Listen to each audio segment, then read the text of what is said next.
Problem 7.6 is very similar to 7.5.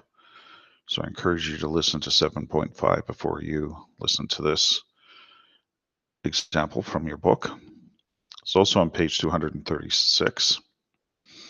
In this case, we have an energy bar, and we're given that it has a normal distribution with a mean of 42.05 grams and a standard deviation of 0.025 grams. Again, in part A, there is no sample size given. So we simply plug the 42 in to our calculation, find a z-score of negative 0.6, and you wind up with a probability of 27.43. So in this particular case, what that tells you is there's a 27.43% chance that the energy bar contains less than 42.035 grams. So about a 27% chance that it's smaller than the number that's given, 42.035. Again, be careful, there is no sample size given. So I'm really trying to emphasize that because you're going to be quite upset with yourself, or maybe me, if I don't. In part B, once again, in part B, it says, what is the probability that is 42.035, but now there's a sample size.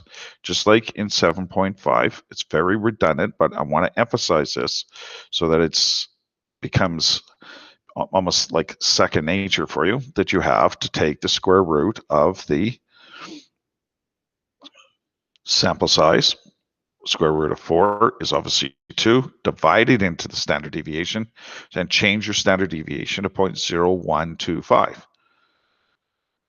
And in that particular case, and you can't just take the probability and divide it by 2 because it's a curve.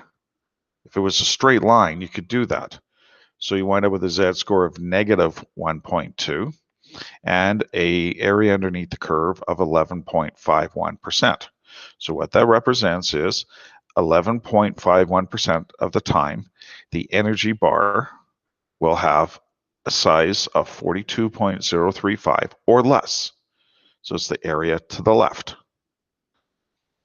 Now in part C, which you can see on the screen, once again, we take a 25 samples, a sample of 25, if you prefer that wording.